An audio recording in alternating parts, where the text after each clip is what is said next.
روایت ہے حضرت شقیق سے، فرماتے ہیں کہ عبداللہ ابن مسعود ہر جمعہ رات کو وعظ فرماتے تھے۔ ایک شخص نے عرض کیا کہ اے ابو عبد الرحمن، میری تمنا یہ ہے کہ آپ روزانہ وعظ فرماتے ہیں۔ فرمایا، مجھے اس سے رکاوٹ یہ ہے کہ میں ناپسند کرتا ہوں کہ تمہیں ملال میں ڈال دوں۔ میں تمہارا ویسے ہی لحاظ رکھتا ہوں جیسے حضور علیہ الصلاۃ والتسلیم ہمارا وعظ میں لحاظ رکھتے تھے، ملال کے خوف سے۔ یہ روایت بخاری اور مسلم میں بھی ہے۔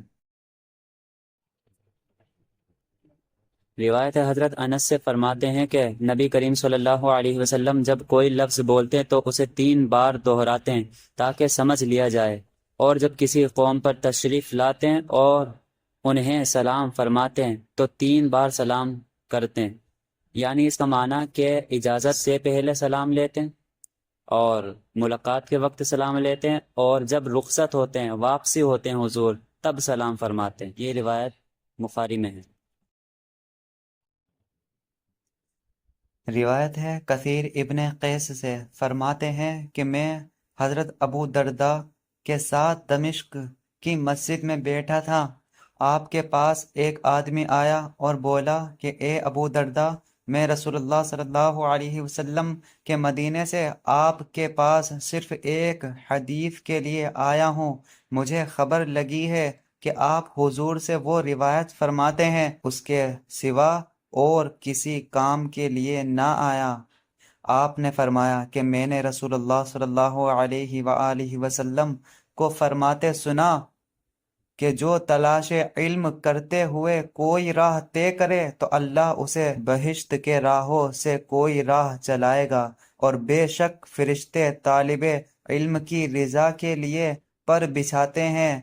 یقیناً عالم کے لیے آسمانوں اور زمین کی چیزیں اور پانی میں مچھلیاں دعائے مغفرت کرتی ہیں، اور عالم کی فضیلت عابد پر ایسی ہے جیسے 14ویں شب میں چاند کی فضیلت سارے تاروں پر۔